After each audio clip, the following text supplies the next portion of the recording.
Praise the Lord. நான் தான் யோவான் ஸ்நானகனின் தாயாகிய எலிசபெத். என்னுடைய கணவர் பெயர் சகரியா. எங்களுக்கு திருமணமாகி வயதும் சென்று விட்டது, எங்களுக்கு குழந்தை இல்லை. ஆனாலும் என்னுடைய கணவர் என்னை நேசிப்பதை விட்டு விடல. நாங்க தேவனுக்கு பயந்து அவருடைய கட்டளைகளுக்கு கீழ்ப்படிவதையும் நாங்க மறக்கல. இப்படி இருக்கும்போது என்னுடைய கணவர் தேவனுடைய ஆலயத்துல ஊழியம் செய்து கொண்டிருக்கும் போது தேவ தூதன் அவருக்கு முன்பாக வந்து, உன்னுடைய மனைவி கர்ப்பவதியாகி ஒரு குமாரனை பெறுவாள், அவளுக்கு யோவான்னு பேர் வைங்க, அவருடைய பிறப்பின் நிமித்தம் இந்த உலகத்தில் இருப்பவர்கள் சந்தோஷப்படுவார்கள்னு சொல்லிட்டாரு.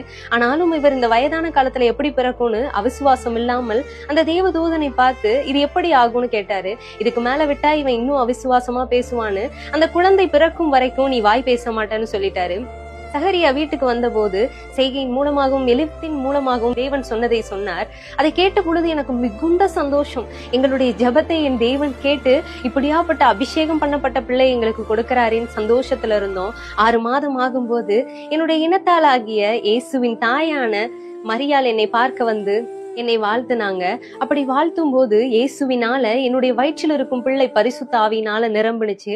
நானும் பரிசுத்த ஆவியினால நிரம்பி மரியாளையும் அந்த குழந்தையும் ஆசீர்வதித்தேன். இப்படி நாட்கள் போன பிறகு என்னுடைய குழந்தையும் பிறந்தது. அதுக்கு பெயர் வைக்கும் விழா கோலாகலமாக கொண்டாடணும். அப்படி கொண்டாடும் போது யோவான் ஸ்நானகன்னு பேர் வைக்கும் போது என்னுடைய கணவருடைய வாயும் திறக்கப்படது.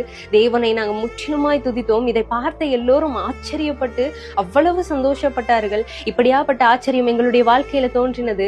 நெடுகாலம் காத்திருத்தல் இருதயத்தை இழைக்க பண்ணும், ஆனால் விரும்பினது வரும்போதோ ஜீவ விருட்சம் போல் இருக்கும்னு சொன்ன வார்த்தையின்படி என்னுடைய வாழ்க்கையில ஜீவ விருட்சமாய் தேவன் ஆசீர்வாதத்தை கொடுத்தாரு. இது போல உங்களுடைய வாழ்க்கையிலும் குழந்தை இல்லைன்னு நீங்க காத்திருக்கலாம். கடன் பிரச்சனை